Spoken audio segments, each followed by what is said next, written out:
नमस्कार प्यारे दर्शकों, मैं आपका ज्योतिष मित्र आदित्य द्विवेदी। अगर आप अपनी कुंडली का परामर्श चाहते हैं, अपने प्रश्नों के उत्तर चाहते हैं, समस्याओं का समाधान चाहते हैं, खराब ग्रह दशाओं के उपाय जानना चाहते हैं, कुंडली मिलान करवाना चाहते हैं या किसी शुभ मुहूर्त के बारे में जानकारी लेना चाहते हैं, तो आप हमारे नंबर पर हमें कॉल कर सकते हैं या व्हाट्सएप मैसेज कर सकते हैं। जन्म कुंडली विश्लेषण में आज हमने लिया है 7 अक्टूबर 1987, 7:15 सूरत का जन्म है। स्त्री जातिका की कुंडली है। इस कुंडली में सबसे पहले ग्रह स्पष्ट का विवेचन करेंगे। लग्न कन्या बनेगी। कन्या लगन 28 अंश पे है। चित्रा नक्षत्र है लगन में और इस नक्षत्र का स्वामी मंगल है। सूर्य कन्या राशि में है यानी लगन में ही है, 19 अंश का है। हस्त नक्षत्र में है, चंद्रमा के नक्षत्र में। चंद्रमा मीन राशि में है यानी इनकी अभी 7.5 प्रारंभ हो गई है, शनि की 7.5। 18 अंश का है। रेवती नक्षत्र में चंद्रमा है और यह बुध का नक्षत्र है। मंगल इस कुंडली में कन्या राशि में अस्त है, 5 अंश का है। उत्तरा फाल्गुनी नक्षत्र में है और यह सूर्य का नक्षत्र है। बुध कुंडली में तुला राशि में है, 14 अंश का है। स्वाति नक्षत्र में है, राहु का यह नक्षत्र है। गुरु मेष राशि में है, 2 अंश पे है। अश्विनी नक्षत्र में है, केतु का यह नक्षत्र है। शुक्र तुला राशि में है यानी स्वराशि का है, 1 अंश का है। चित्रा नक्षत्र में है, यह मंगल का नक्षत्र है। शनि महाराज वृश्चिक राशि में 22 अंश पर, ज्येष्ठा नक्षत्र में, बुध के नक्षत्र में है। राहु मीन राशि में है, 8 अंश का है। उत्तरा भाद्रपद शनि के नक्षत्र में है। केतु कन्या राशि में है, 8 अंश का है। उत्तरा फाल्गुनी नक्षत्र में है, सूर्य के नक्षत्र में है। मंगल 5 अंश का यहाँ पर है और सूर्य 19 अंश का है, तो इसलिए आंशिक अंश अस्त है। मंगल पे अस्त का ज़्यादा असर नहीं रहने वाला है। मंगल उदित लगभग हो चुका है। और गुरु मेष राशि में 2 अंश का है, यह वक्री अवस्था में इस कुंडली में बैठा हुआ है। अब चलेंगे सीधे कुंडली पे और वहाँ से विचार करेंगे। 6 नंबर की गिनती लिखी हुई है लगन में। लगन का स्वामी बुध है जो कि द्वितीय भाव में आकर के शुक्र के साथ में बैठा है। बुध और शुक्र इस कुंडली के कारक हैं, शनि भी कारक है। देखिए बुध यहाँ पे लग्नेश हो गया और शुक्र भाग्येश हो गया। लग्नेश और भाग्येश की युति है। दूसरा, बुध 10वें भाव का स्वामी है और शुक्र भाग्य का स्वामी है, तो नवमेश और दशमेश की भी युति है। ये जो द्वितीय भाव में बुध और शुक्र की युति बनी है, यह बहुत ही अच्छी युति मानी जाएगी। यह युति जातक को जीवन में धन बहुत अच्छा देगी, सुख साधन रहेंगे, अपना घर बन जाएगा, अपनी 4 व्हीलर वाहन हो जाएगा, यानी सुख साधन सुविधाओं के लिए यह बहुत अच्छा है। यह फैमिली लाइफ को बहुत अच्छा बनाता है। द्वितीय भाव कुटुंब का होता है, तो कुटुंब के लोग बहुत अच्छे होते हैं।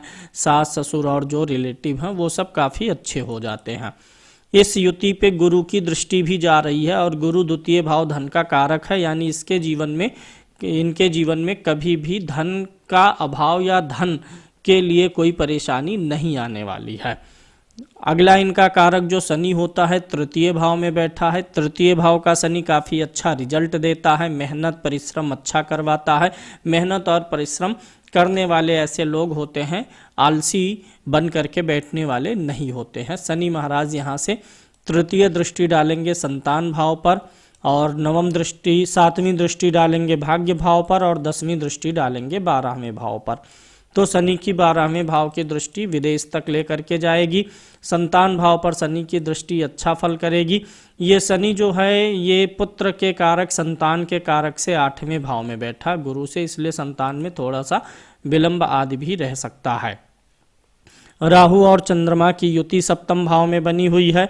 इसको ग्रहण दोष बोलते हैं, जो यदा कदा कन्फ्यूजन करेगा। अभी 7.5 भी शुरू हुई है, तो मानसिक दबाव और मानसिक रूप से थोड़ा सा प्रेशर महसूस कराएगा।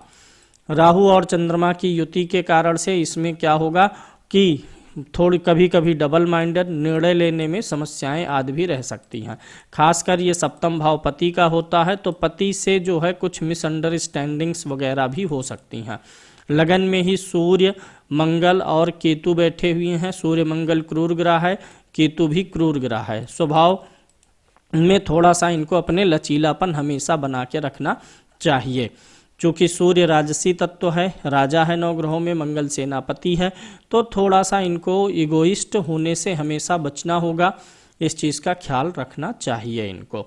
इस कुंडली में काल सर्प दोष आदि नहीं बने हैं। राहु और चंद्रमा का ये ग्रहण दोष बना हुआ है, जिसके कारण से छोटे छोटी बाधाएं इनके कार्यों में आएंगी, देरी होगी, जैसे संतान में देरी, घर लेने में देरी, प्रमोशन में देरी, छोटी छोटी तकलीफ़ें आएंगी, काम समय से ना हो, इस बात का ये संकेत देती है, जिसके लिए राहु और चंद्रमा की शांति होनी चाहिए। दूसरा, इनके लगन में जो सूर्य और मंगल बैठे हैं, ये सूर्य जो है 12वें भाव का स्वामी होकर के लगन में आया है। 12वें भाव का स्वामी लगन में हो तो यहाँ से भी विदेश का संकेत मिलता है, ये शायद विदेश पहले गई हो, आगे भी जाने का योग बना रहेगा। मंगल कन्या लगन के लिए सबसे प्रबल मारक होता है, 3 भाव का स्वामी है और अष्टम भाव का स्वामी मंगल है, मारक है। जब भी स्वास्थ्य में कोई दिक्कत आए तो मंगल की वस्तु का दान करना चाहिए। मंगल के साथ केतु सूर्य पे साथ बैठा हुआ है, तो सिर या माथे के आसपास में कुछ छोटा मोटा कटपिट का निशान भी रह सकता है, इस चीज़ का भी ख्याल रखना है कि ऐसा कुछ ना होने पाए, सिर और मस्तक आदि को बचाना है। थोड़ा सा ऐसे व्यक्ति को कभी कभी लग सकता है कि उनका सिर गर्म है, थोड़ा गर्मी महसूस हो सकती है सिर के आसपास के एरिया में। अब यहाँ पे इनका जो है लगन में देखिए 3 क्रूर ग्रह बैठे हुए हैं और इनकी दृष्टि कहाँ जाएगी, पति भाव पर। पति भाव में भी राहु के साथ चंद्र बैठा हुआ है, तो इसीलिए इनका थोड़ा मिसअंडरस्टैंडिंग हस्बैंड के साथ में होते रहने की गुंजाइश है। 2 भाव में शुभ ग्रह हो और अष्टम भाव में शुभ ग्रह हो तो व्यक्ति की जिंदगी शांतिपूर्ण चलती है, कोई ज़्यादा विवाद या बवाल वाली जिंदगी नहीं रहती है, लोग सपोर्टिव रहते हैं। तो यहाँ पे ये चीज़ अच्छी है। इनका जो वैवाहिक जीवन है, ससुराल का जीवन है, वहाँ के लोगों से अच्छा प्रेम और रिस्पेक्ट मिलने की उम्मीद है। थोड़ा पति और इनके आपसी संबंधों में कभी कभी उतार चढ़ाव देखने को मिल सकता है। धन भाव का स्वामी शुक्र है, धन भाव में ही बैठा है, पैसा अच्छा बचा ले जाएंगी। और चतुर्थ भाव का स्वामी गुरु है, अष्टम भाव में गया हुआ है और वापस फिर घूम करके इस अपने भाव को देखेगा भी। गुरु की 9वीं दृष्टि चतुर्थ भाव पर आकर पड़ रही है। अष्टम में गया है तो देरी होगा अपना घर लेने में, मन माफिक घर पाने में थोड़ी सी देरी होगी, लेकिन मिल जाएगा। देरी करना इनके लिए भी ठीक भी है, क्योंकि चतुर्थ का स्वामी अष्टम में है, तो थोड़ा सा बहुत जल्दबाजी करने से ये गुरु इनको सेहत की परेशानियां भी दे सकता है। संतान के परिप्रेक्ष्य से अगर देखें तो अभी गुरु का गोचर वृषभ राशि में अगले साल मई में हो जाएगा, मई 2024 में, और गुरु यहाँ से अपनी 9वीं दृष्टि डालेगा संतान भाव पर, तो यानी अगले साल से संतान का योग भी बन जाएगा। अभी दशाओं पर चलेंगे तो और अधिक स्पष्ट रूप से देखने का प्रयास करेंगे। कैरियर का स्वामी बुध है, जो कि राजयोग बना रहा है। बुध कैरियर भाव का स्वामी होकर के भाग्य भाव के स्वामी के साथ युति करके बैठा हुआ है, इसलिए कैरियर इनका हमेशा चलता रहेगा।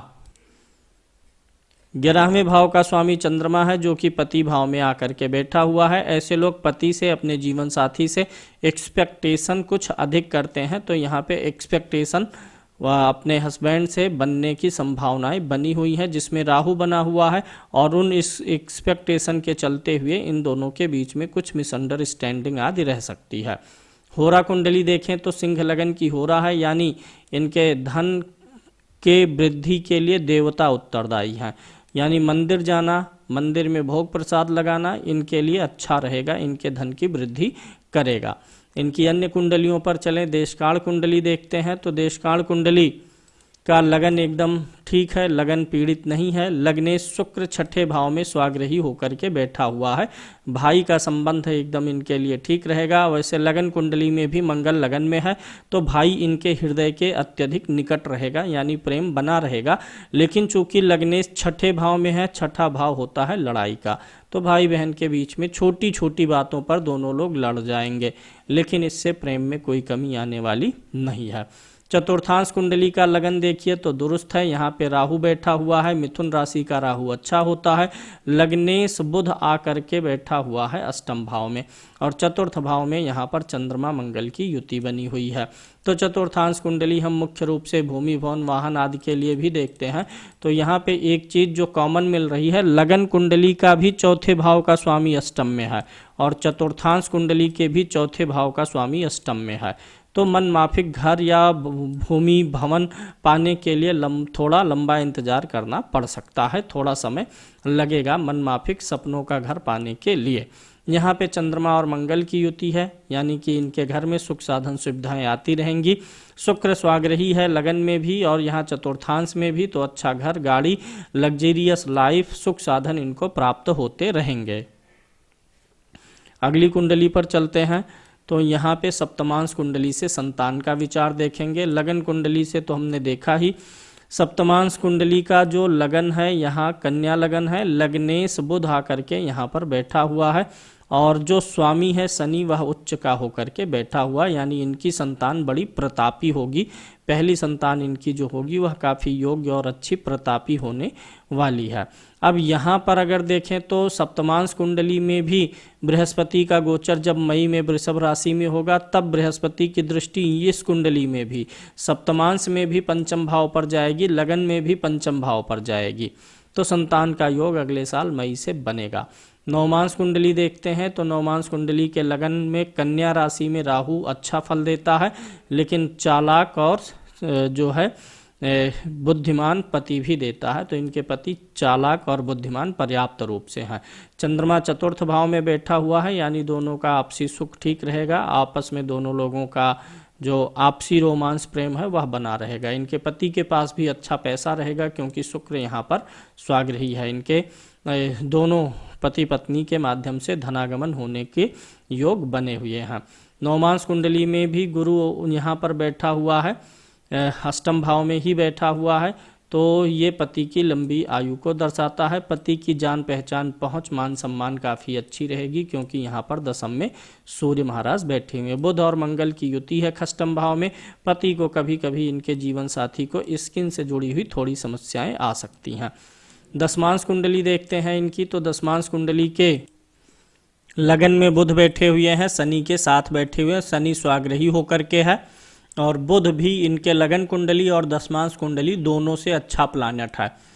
कैरियर इनका लंबा चलेगा, अच्छा चलेगा। कैरियर के मामले में ये स्थिर होकर के और शांतिपूर्ण तरीके से धैर्य धारण करने वाली हैं। दशम भाव में सूर्य बैठा हुआ है, यानी पद अच्छा मिलेगा, नौकरी में प्रमोशन भी अच्छा होगा और इनके जो बॉस होंगे वो इनका फेवर लेने वाले रहेंगे। गुरु तृतीय भाव में बैठा है, इसलिए ये जो काम करती हैं, प्रोफेशनली जो काम करती हैं, उसमें कोई बहुत शारीरिक श्रम नहीं करना पड़ेगा। और इनके कलिग्स, चूंकि बृहस्पति की दृष्टि सप्तम भाव पर है, इसलिए कलिग्स अच्छा सपोर्ट भी करेंगे इनके लिए। मंगल भी यहाँ पर ठीक ठाक है, बुद्धि अच्छी चलेगी कामकाज के मामले में, भाग्य भी साथ देगा। राहु यहाँ पर बैठा हुआ है, इसलिए ऑफिस में या काम करते समय कुछ अनावश्यक विचार और मस्तिष्क में जो है अशांति का अनुभव कभी कभी होगा। अनावश्यक सोच विचार करना कामकाज को लेकर के आ सकता है, यानी ठीक है। कुल मिलाकर के चंद्रमा भी उच्च का है, जहाँ काम करेंगी वहाँ सुख साधन और सुविधाएं बनी रहेंगी। द्वादशांश कुंडली से माता पिता के सुख को देखते हैं। लगन में ही शनि महाराज बैठे हैं, सूर्य की राशि में बैठे हैं। पिता से उतना अच्छा सुख स्वास्थ्य और इंटरेक्शन नहीं दिखता है, बल्कि माता से ज़्यादा अच्छा दिखता है क्योंकि माता का कारक चंद्रमा शुक्र के साथ है। माता इनके सुख और स्वास्थ्य आदि का ज़्यादा ख्याल रखेंगी, उनको ज़्यादा अवसर मिलने वाला है। अगली कुंडली पर चलते हैं। यहाँ खोडसांश कुंडली से हम वाहन के सुख का विचार करते हैं। खोडसांश कुंडली का लगन बहुत अच्छा है, लगन पीड़ित नहीं है। लग्नेश गुरु तृतीय भाव में जाकर के बैठा हुआ है, यानी ठीक है, अच्छा है, वाहन का सुख मिलेगा। वाहन के सुख में सूर्य देखिए अष्टम भाव में नीच का है। इनके वाहन में इलेक्ट्रिक से जुड़ी हुई कुछ खराबी समय समय पर आती रहेगी, और अगर ये वाहन अपना किसी दूसरे को कभी उधार देती हैं चलाने के लिए, तो वो आदमी कुछ ना कुछ उसमें परेशानी ला सकता है। इस चीज़ का ख्याल रखना चाहिए। विषांश कुंडली से आध्यात्मिक उन्नति आदि को देखते हैं। लगन में शनि बैठा हुआ है, लग्नेश तृतीय भाव में जाकर के बैठा हुआ है, तो ऐसे लोगों का जो मानसिक स्तर होता है वो आध्यात्मिक होता है। भगवान शिव, देवी दुर्गा, पार्वती, गणेश आदि में ऐसे लोगों की विशेष प्रीति होती है, तो आध्यात्मिक स्तर भी ठीक ठाक है। आध्यात्मिक रहेंगी, धार्मिक रहने वाली कुंडली दिखाई दे रही है। अभी इनके सर्वाष्टक वर्ग की बात करें तो देखिए कन्या लगन की कुंडली है। लगन में 30 पॉइंट बने हुए हैं, जो कि इनको अच्छा मनोबल, प्रदान करेगा और अच्छे आयु और स्वास्थ्य प्रदान करेगा। लेकिन दिक्कत क्या है, धन भाव में 21 पॉइंट है। धन भाव के पॉइंट कम है, व्यय भाव के पॉइंट अधिक है, लाभ भाव के पॉइंट अधिक हैं। यानी आमदनी जिस स्तर पे ये कर रही हैं उसी स्तर पे इनके खर्चे भी हैं, बचत उस हिसाब से कम आ रही है। तो हमेशा ये अगर पैसा बचाने का सोचेंगी तो वो थोड़ा सा दिक्कत रहेगा। इसलिए पैसा कैश में बहुत ज़्यादा नहीं बचता हुआ दिख रहा है। पैसे को इन्वेस्ट करके ये बचा सकती हैं। आमदनी अच्छी है, खर्चे भी अच्छे हैं। यहाँ 24 पॉइंट बने हुए हैं। शारीरिक श्रम अधिक नहीं है, भौतिक सुख साधन एवरेज मिलेगा। संतान भाव में 27 पॉइंट हैं, ये भी ठीक ठाक है। छठे भाव में 34 पॉइंट्स है। कंपटीटर इनके जो हैं, जहाँ ये नौकरी करेंगी, जहाँ जॉब में रहेंगी, कंपटीटर्स इनको बड़े तगड़े तगड़े मिलेंगे। यानी कंपटीट करके आगे बढ़ना है, इस चीज़ को हमेशा ख्याल रखना चाहिए। पति भाव में 29 पॉइंट है, लगन में 30 है, यानी पति पत्नी का ठीक ठाक है, चलता रहेगा रिश्ता। अष्टम भाव में कम पॉइंट होना ही ठीक है, 22 पॉइंट है, यानी कि इनका कोई ग्रह गोचर बहुत विशेष रूप से खराब नहीं जाएगा। भाग्य का साथ थोड़ा सा कम दिख रहा है, क्योंकि भाग्य में 23 पॉइंट है, कर्म में 33 है। भाग्य से ज़्यादा इनको कम सपोर्ट मिल रहा है, बल्कि इनको अपने परिश्रम से ज़्यादा मिलेगा। इसलिए इनको अपने परिश्रम और मेहनत पे ज़्यादा भरोसा करना है। विषोत्तरी महादशा देखते हैं तो अभी इनकी केतु की महादशा चल रही है। केतु की महादशा निकल चुकी है 2009 में ही। वर्तमान में शुक्र चल रहा है। शुक्र इनकी कुंडली में ठीक स्तर पर है, द्वितीय भाव में अपनी राशि में है। शुक्र जब से आया होगा जीवन इनका सेटल होने लगा होगा, आर्थिक आमदनी की व्यवस्था आदि भी बन गई होगी। यानी शुक्र कुल मिलाकर के अच्छा है। शुक्र के आने के साथ ही जीवन में सुख साधन बढ़े भी होंगे। अभी शुक्र की महादशा में शनि का अंतर चल रहा है, ये 19 मार्च 2025 तक चलेगा और ये उतना अच्छा पीरियड नहीं है। इस बीच में मेहनत अधिक रहेगा। शनि तीसरे भाव में है, मेहनत के भाव में है, तो ये मेहनत और परिश्रम रहेगा। लेकिन ये शनि संतान भाव का स्वामी भी है, तो संतान का योग भी यही बना रहा है। यानी अब गोचर में भी संतान का योग बन जाएगा और दशा में भी है।